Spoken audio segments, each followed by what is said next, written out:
네, 이번 바이든 대통령 방한의 경제적 의미 그리고 과제 또 주식시장에 미친 영향까지 쭉 이야기를 나눠보도록 하겠습니다. 이베스트 투자증권 염승환 이사 전화 연결돼 있습니다. 이사님 안녕하십니까? 네, 안녕하세요. 네. 이번 바이든 방한 일정을 이제 쭉 살펴보면 일단 시종일관 경제에 포커스가 맞춰진 느낌이었습니다.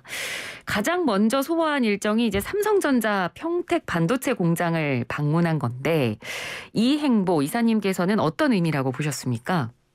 네, 많은 이제 언론 보도가 좀 쏟아졌지만 역시 그 삼성 평택 공장을 좀 방문했다는 것 자체가 사실 이제 항상 보면 좀 의미가 좀 있다고 보는 게 이제 미국 대통령이 항상 이제 아시아 순방길에 오를 때 일본을 먼저 갔었잖아요. 근데 네.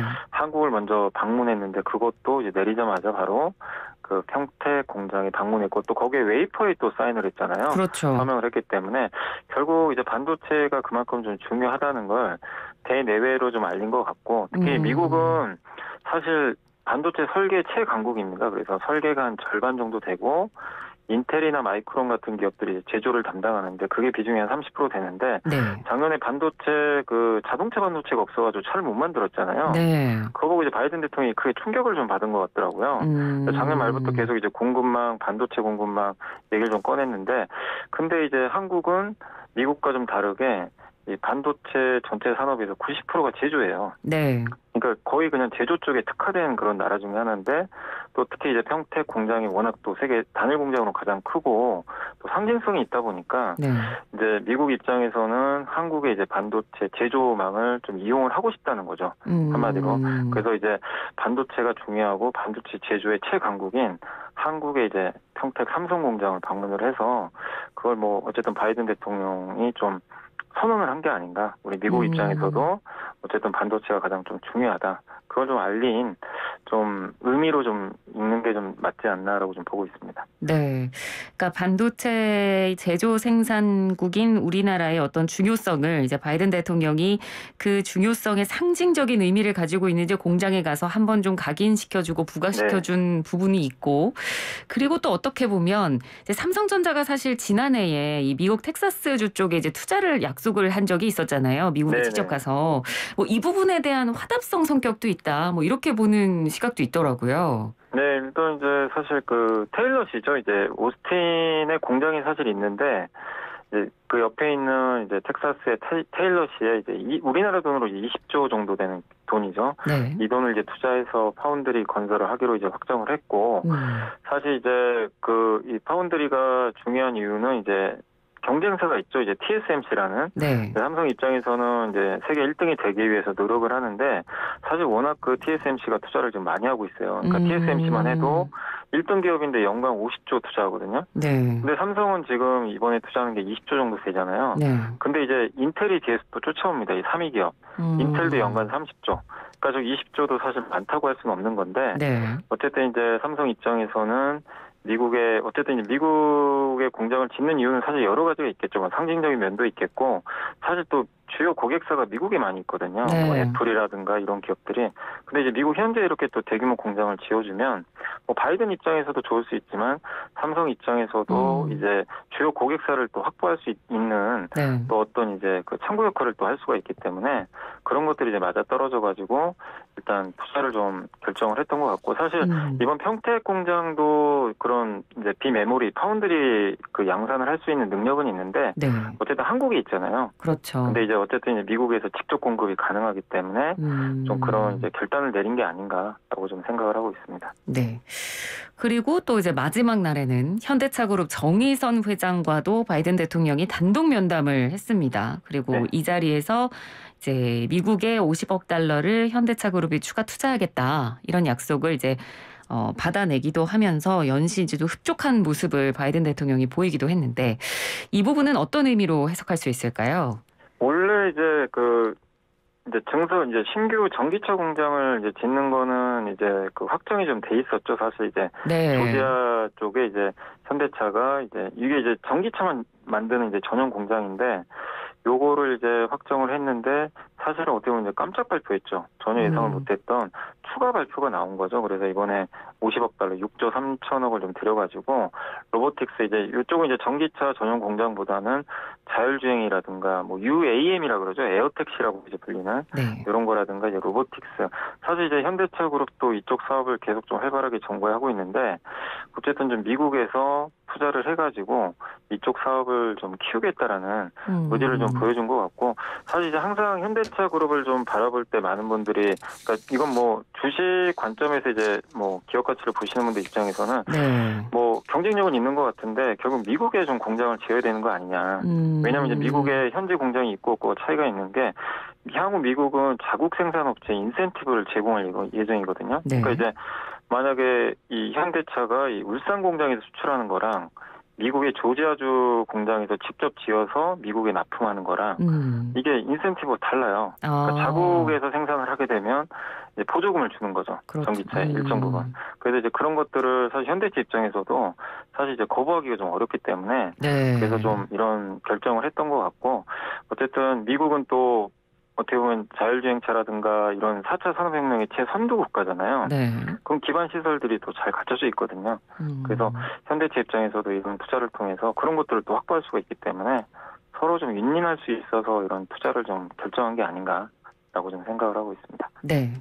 그 서로 뭐 기업 입장에서도 그렇고 미국의 입장에서도 그렇고 양쪽에 분명히 이제 좋은 부분이 작용하는 좋은 점이 작용하는 부분은 분명히 있겠습니다만 사실 이 바이든 대통령이 지금 한국에 온 시점이라든지 그리고 이렇게 이재용 부회장이라든지 그리고 정의선 부회장을 만난 정의선 회장을 만난 이 의도에 대해서도 좀 약간 정치적 실익을 고려한 행보라는 분석도 좀 나오고 있거든요. 왜냐하면 바이든 대통령이 11월에 이제 미국 중간선거도 앞두고 있고 그리고 이제 그 투자 유치를 한 텍사스주나 조지아주 같은 경우도 이 바이든 대통령에게 이게 정치적으로 이 지역이 굉장히 중요하기 때문에 이 부분에 대한 의미도 저희가 좀 알아야 될 필요가 있을 것 같거든요.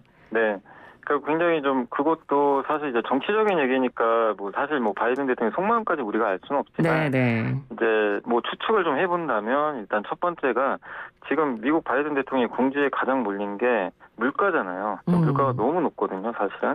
그러다 보니까 이거를 잡아야 되는데 사실 지금 물가 상승의 근본 원인은 물론 수요가 많은 것도 있겠지만 결론은 공급이 부족해요. 네. 물건이 없잖아요. 팔고 싶어도 없고.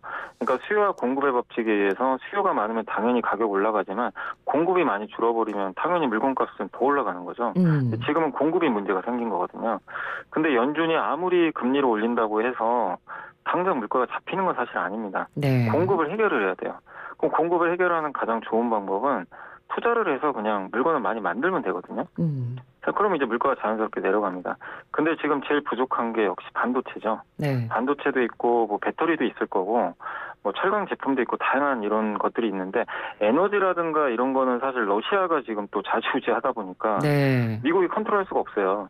그래서 이제 그 일환으로 결국 물가 안정화의 또 목표도 하나 있기 때문에 결국 한국의 반도체나 이런 뭐 자동차나 배터리 투자를 통해서 미국에 좀 이렇게 투자를 해주면 당장 효과가 없더라도 어쨌든 나중에라도 좀 물가가 안정화되는 효과가 생기겠죠. 어쨌든 투자는 늘어나는 거니까 그런 게 좀 하나 있는 것 같고 또 방금 말씀하신 대로 조지아주가 굉장히 중요한 주잖아요. 그렇습니다. 거기에 또 SK온의 또 공장이 있거든요. 배터리 공장이. 그래서 이제 거기서 고용 창출이 이루어지고 있잖아요. 근데 이번에 또 그 현대차가 조지아 쪽에 그 이제 신규 전용 공장을 짓게 되면 기사를 찾아보니까 8,000명 정도의 신규 고용이 창출된다고 하더라고요. 그럼 이제 바이든 입장에서도 자기가 이제 얻을 게 있는 거죠. 확실하게 이제 정치적 명분을 또 확보할 수 있기 때문에 이런 물가와 고용이라는 좀 두 마리 토끼를 좀 잡을 수 있을 것 같아서 좀 약간의 이제 그런 부분을 보고 좀 바이든 대통령이 또 방한한 게 아닌가 하는 그런 좀 얘기도 있는 것 같습니다. 네. 그리고 이번 바이든 방한의 또 하나 중요한 키워드가 바로 IPEF입니다. IPEF가 이제 오늘 정식 출범을 하게 되고 윤석열 대통령도 화상기에 참석하면서 공식적으로 참여하겠다는 의사를 밝힌 상태인데 우리나라의 IPEF 참여는 앞으로 경제적으로 어떤 의미를 가지게 될까요? 그러니까 이게 좀 되게 복잡한 것 같아요. 그러니까 미국 중심의 이제 공급망을 만들겠다는 거거든요. 근데 이제 그만큼 이제 한국을 여기 넣고 싶어 하는 것 같아요. 왜냐면 이제 한국이 반도체하고 배터리를 세계 제일 잘 만들잖아요. 네. 제조 능력은 세계 최강인데 이게 아시겠지만 4차 산업혁명의 가장 핵심적인 인프라입니다. 네. 그러니까 지금 반도체 없으면 사실 아무것도 못하고 모든 나라가 반도체를 만들고 싶어요, 사실. 근데 이제 그걸 만든다고 해서 만들 수 있는 게 아니잖아요. 경쟁력이 있어야 되니까. 네네. 근데 그만큼 이제 한국을 거기 포함시키고 싶어 하는 건 한국의 그 위상을 좀 입증한 그런 계기가 아니었나. 그러니까 한국은 빠지면 안 된다. 그래서 일본보다 한국에 좀 먼저 온 게 아닌가. 이렇게 좀 보고 있고. 그리고 지금 사실 이제 뭐 일부 언론에서도 나왔지만 중국 견제용이 아닌가. 여기서 사실 이제 중국을 배제시켜버린 거잖아요, 사실은. 네. 근데 중국은 미국과 지금 어떻게 보면 무역전쟁을 아직도 하고 있는 건데, 미국이 제일 두려워하는 게 중국이 반도체 제조 기술을 갖는 거거든요. 네. 그러다 보니까 트럼프 때부터 이미 그걸 했었죠. 미국의 반도체 장비가 없으면, 사실 우리나라도 마찬가지입니다. 미국의 반도체 장비 수입을 못하면 반도체 못 만들어요. 근데 실제로 중국에는 수출을 금지시켜버렸죠. 네. 그러다 보니까 지금 중국은 반도체 자립을 못하는 거죠. 근데 우리 한국 입장에서는 어떻게 보면 좀 다행스러울 수 있는 거죠. 중국이 자체적으로 반도체 만들면 우리나라 경제에도 큰 타격이 불가피합니다. 네. 이게 삼성의 경쟁력이 떨어져 버릴 수도 있기 때문에 네. 그런 점은 다행일 수도 있는데 어쨌든 미국은 중국을 여기에 이제 끌어들이고 싶지 않은 거죠. 이 공급망이나 반도체 제조에 중국을 좀 끌어들이고 싶지 않다 보니까 그런 좀 견제용 목적으로도 하나가 있는 것 같아요. 근데 이제 우리나라 입장에서는 어쨌든 이제 미국 중심으로 이런 거에 들어가는 것 자체가 뭐 약간 호재일 수도 있지만 네. 문제는 또 이제 중국에 약간 보복이 또 있을 수 그렇죠. 있잖아요. 아까도 네. 기사를 찾아보니까 중국이 굉장히 불편해했다는 기사들이 몇 개 나와 있더라고요. 네네. 그러니까 뭐 무역 보복하겠다는 그런 내용도 일부 들어가 있는 것 같고. 그럼 또 이제 이거는 사실 정부가 좀 잘 해줘야 될 것 같긴 한데 지금 우리 한국 기업들이 중국에 지금 많이 진출해 있잖아요. 특히 네. 소비 기업들, 뭐 화장품이나 중국 소비가 늘어나면서 수혜받는 기업들이 많이 있는데 이 기업들이 또 본의 아니게 피해를 받을 수도 있는 그렇습니다. 거죠. 뭐 어떻게 될지 네. 모르지만. 네네. 그래서 이거는 뭐 안보적인 사드랑은 다르죠. 사드는 이제 안보 문제였고 이건 경제 문제니까. 그러나 이런 것들은 정부 측면에서도 좀 잘 대처를 해야 우리나라 또 애꿎은 기업들이 좀 피해가 없을 수 있기 네. 때문에 어쨌든 요거는 좀 잘 또 판단을 해야 될 것 같습니다. 네, 그렇습니다. 자, 그러면 이제 저희가 이사님께서는 또 이제 주식 전문가시니까 국내 네. 증시 얘기도 저희가 좀 빼뜨리지 않고 얘기를 해야 될 것 같습니다. 이 바이든 방한에 대한 기대감으로 사실 지난주 금요일에는 좀 대형주 중심으로 반등하는 모습을 보여주기는 했거든요. 네. 요즘 워낙 시장이 안 좋다 보니까 이런 좀 좋은 모습이 좀 오래 유지되기를 바라는 마음도 다들 크실 것 같은데 이 바이든 방한 효과는 좀 언제까지 이어질 수 있을까요? 사실 이게 기대감이 되게 좀 큰 것 같아요. 지난주 금요일 날도 우리나라 증시가 급등을 했고 미국 증시가 최근에 빠지는데 오늘도 오르거든요. 네. 그러니까 이런 걸 보면 바이든 효과, 특히 바이든 효과가 있는 이유 중에 하나가 이제 이 제조업, 이제 어떻게 보면 이제 공급망 확충인데 투자가 앞으로 많이 들어갈 가능성이 높잖아요. 근데 우리나라 기업들은 다른 나라가 투자해 줄 때 그 중간재를 많이 납품하는 기업들이 많아요. 네. 반도체도 마찬가지잖아요. 배터리도.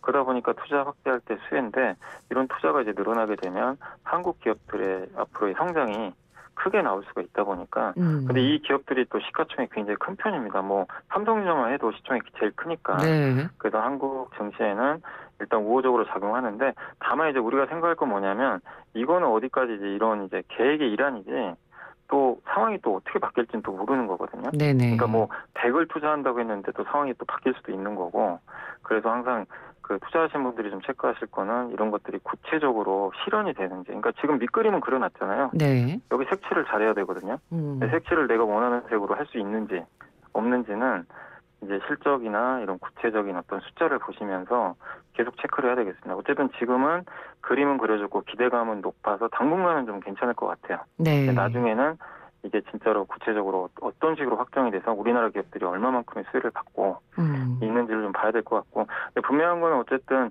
특히 반도체 같은 경우는 미국도 그렇지만 윤석열 대통령도 분명히 투자 확대 얘기를 좀 많이 꺼내셨거든요. 네. 뭐 세액공제 얘기도 하셨고 그런 거 보면 반도체 투자는 분명히 늘어날 가능성이 높기 때문에 반도체 투자가 늘어나면 거기 납품을 하는 반도체 장비나 소재 부품 회사들이 수혜를 많이 받겠죠. 네. 그러니까 여기에 관련된 기업들에 대해서는 좀 큰 흐름에서 투자하신 분들이 좀 관심을 계속 가져보시면 좋을 것 같습니다. 네. 뭐 방한 이 대통령 방한뿐만 아니라 이 IPEF에 한국이 참여 공식화한 것도 어떻게 보면 뭐 지금 약간 수혜주로 지목되고 있는 반도체라든지 2차 전지 섹터 이런 부분에도 좀 어느 정도 긍정적인 영향을 한동안은 좀 주겠죠.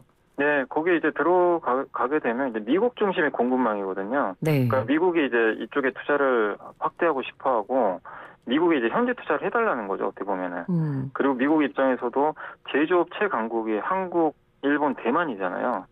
여기랑 이제 하고 싶은데 사실 대만은 이번에 좀 못 들어간 것 같고, 그러니까 어쨌든 이제 한국, 일본을 중심으로 해가지고 미국 입장에서는 제조업을 좀 키우고 싶어하는 거 하고, 근데 한국이 거기서 제일 큰 역할을 좀 할 수밖에 없는 거죠.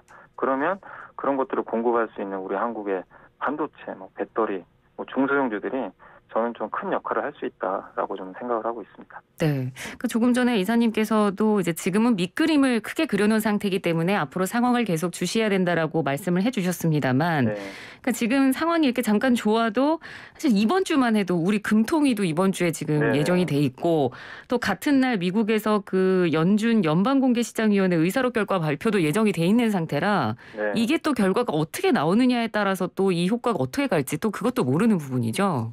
네, 그러니까 이제 사실 이제 지수 측면에서도 워낙 지금 시장이 안 좋았기 때문에 네. 이런 이제 어쨌든 뭐 바이든 방한 효과만으로도 시장이 좀 긍정적이지만 이것만 가지고 오르긴 어렵거든요. 왜냐하면 네.